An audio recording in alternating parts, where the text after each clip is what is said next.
Hi everyone, I'm Michael Manrique and I'm one of the Habit Guys. We teach realtors prospecting habits so they finally become top producing agents. And welcome to the Realtor Habits Podcast, where agents don't need more stuff, they need better habits. Before we get into today's episode, I got a question for you. Are you ready to take your prospecting game to the next level?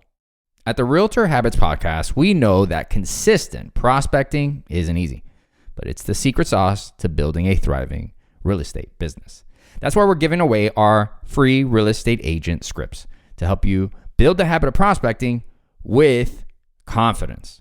These scripts are crafted to help you overcome objections, stay authentic, and make those conversations flow naturally. Whether you're calling FSBOs, expireds, or reaching out to your sphere, these scripts are designed to get results while helping you stay true to yourself. Ready to get your hands on them? Download your free scripts today at HabitGuys.com/free. Again, that's www.HabitGuys.com/free. And start building the habit of consistently prospecting, because the listings you want are waiting for you to make the call. Don't wait. Grab your free scripts now and start changing your business one conversation at a time. If you know anyone that can gain value from this podcast, please do us a huge favor and share it with them. We're here to help as many realtors as possible, and we appreciate your help to do so. All right, let's get into today's episode. Today's episode, we're diving into a transformative episode. It's called The Pool of Prospecting, Turning Desire into Daily Action. And this really, this is like everything, really.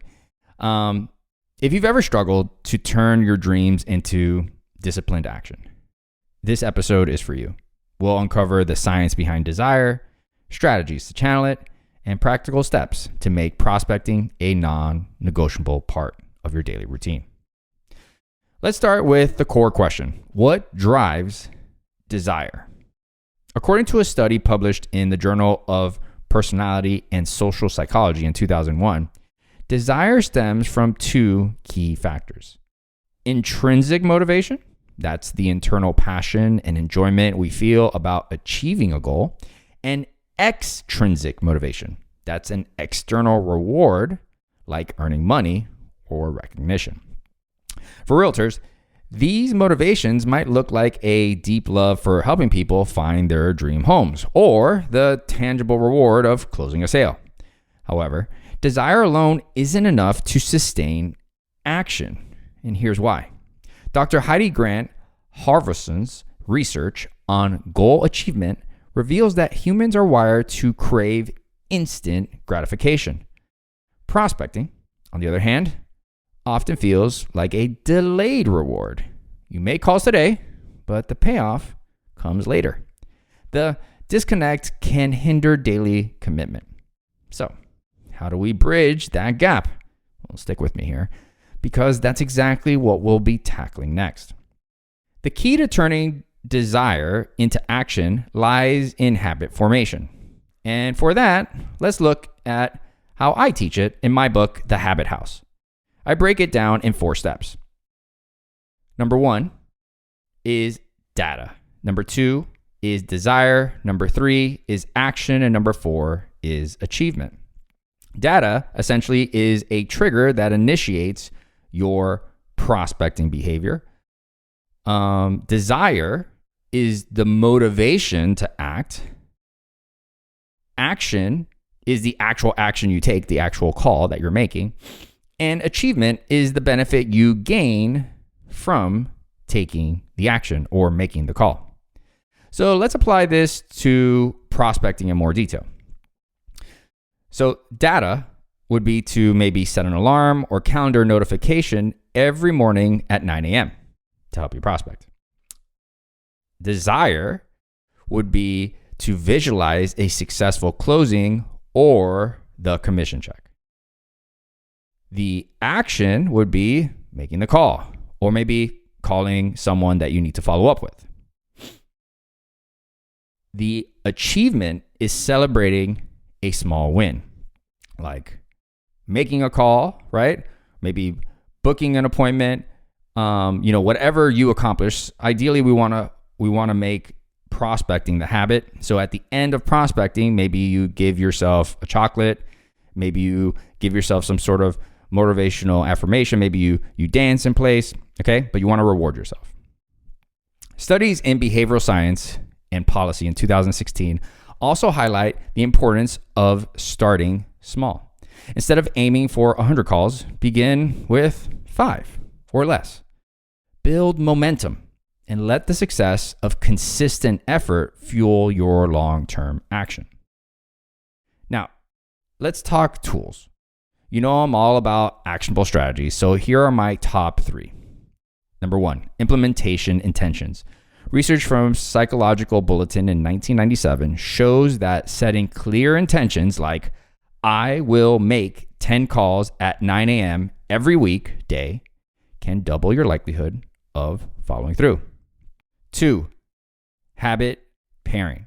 This concept, introduced by Dr. Catherine Milkman, involves pairing something you need to do with something you love. For example, allow yourself to listen to your favorite podcast while prospecting. 3, accountability systems. Whether it's a colleague or a coach, accountability increases consistency. A Dominican University study found that people who wrote down goals and shared progress were 42% more likely to succeed.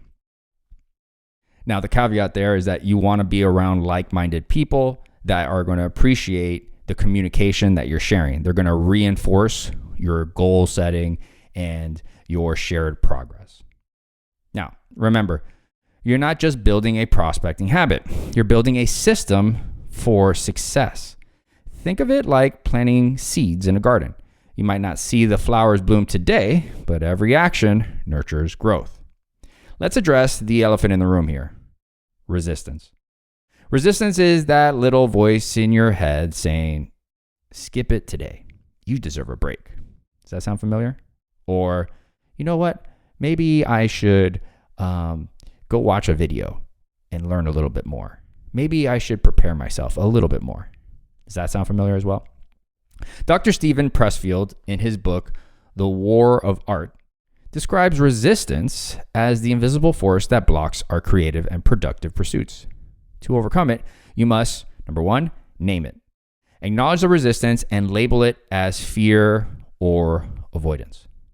2, shift perspective. Instead of focusing on the task difficulty, focus on its benefits. 3, default to action. As Mel Robbins' 5-second rule suggests, count down from 5 and act immediately before your brain talks you out of it. Resistance fades once you start.